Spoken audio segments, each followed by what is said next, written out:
ఈ ఉత్తరాయణ చెట్టు దేవతా సంబంధమైనటువంటిది. నవగ్రహములలోనూ బుధుడికి సమిధిగా కూడా హోమాల్లో ఉపయోగిస్తారు. అంతేకాదు పళ్ళు తోమడానికి, దంతధావనానికి కూడా ఈ వృక్షాన్ని ఉపయోగిస్తారు.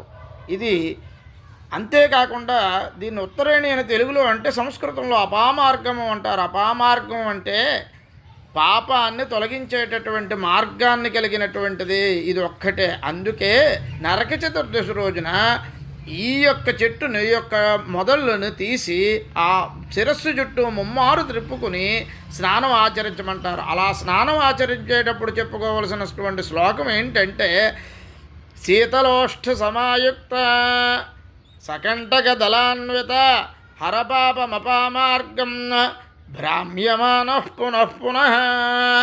శీతలోష్ఠ సమాయుక్త, లోష్ఠము అంటే మట్టి పిళ్ళ, మట్టితో కూడి వేళ్లతో ఉన్నటువంటి సమాయుక్తము కలిసి ఉన్నటువంటి ఈ యొక్క ఉత్తరేణిని శిరస్సు మీద చుట్టూ ముమ్మారు త్రిప్పుకొని ఈ తరువాత